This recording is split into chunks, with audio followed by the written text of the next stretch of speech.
So for this repair, I'm going to be working on the rear door. It applies to both of the rear doors and also the front passengers.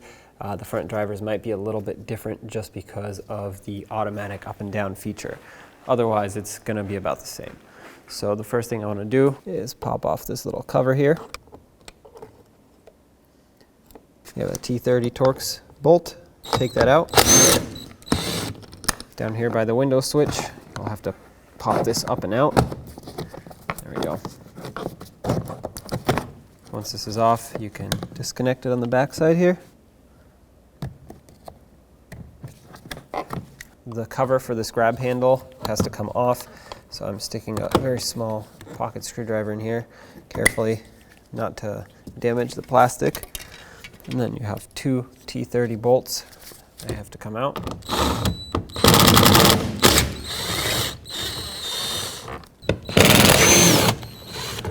On the outside of the door here, you have two clips that need to be pressed in. And once you press the center in, you can pull the outer piece out. And now with a trim tool, I'm going to pop off all the clips that hold on this door panel. Find a place where the trim tool actually fits. I guess I'll start out here. There we go. All right. Once you get to this point, slide the door panel up and out. Don't go too far though, because the door handle is still connected. Slide the door handle in like that. Leave that hanging. Here's the door panel, set that aside. Remove the vapor barrier. It's just stuck on with some glue. So peel it back. Next, I want to bring my window up so that I can have access to the tabs that lock in the glass onto the regulator. So I have to move it up to right about here in this area. I'm going to plug my window switch back in temporarily, turn on the ignition.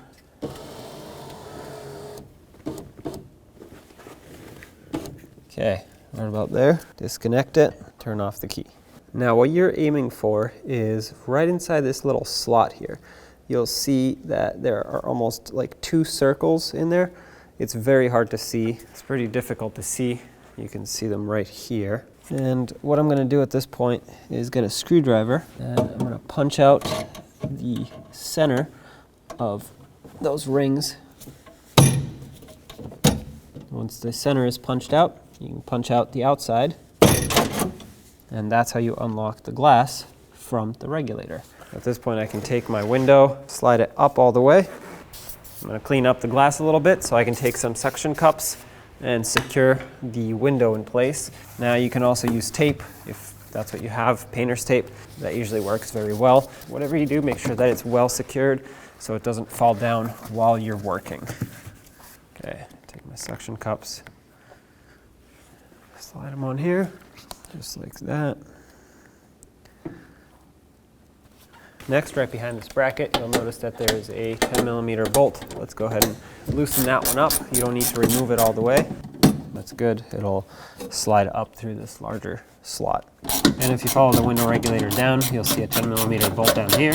I'll remove this one completely. Unplug the motor. Another bolt right over here. And now we can slide the window regulator up backwards to unhook the top bolt and then just turn it and twist it in order for it to come right up. There it is. To replace the motor, take out these three T30 bolts, or screws, I guess they are. They're screwing into plastic. And the motor should come right off through the other side. Might need to pry it up a little bit. There we go. Take your new one, slide it in, flip it over, and put in the bolts that hold this on.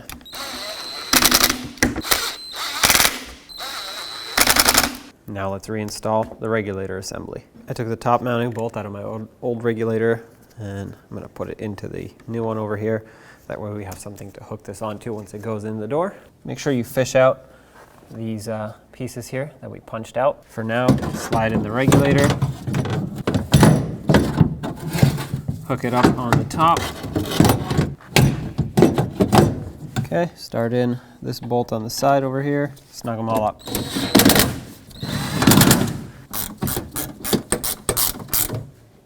And there you have it. Plug in the window motor, make sure it clicks.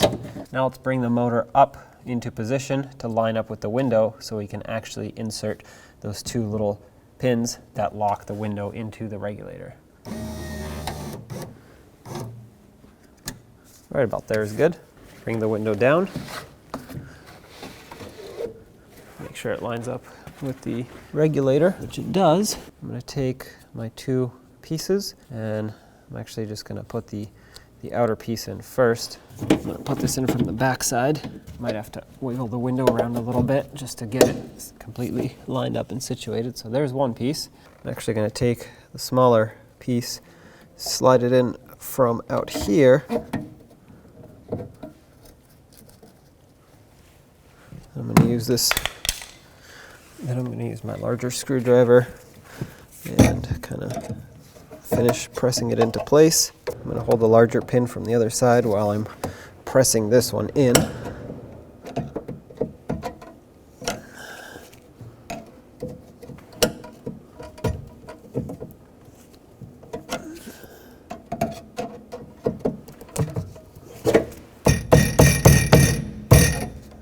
Okay.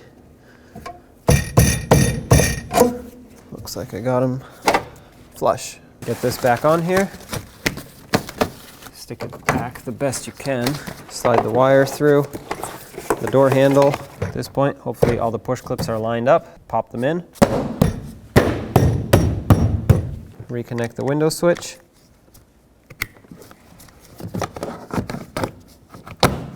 Put the two T30 bolts in. And put this cover back on.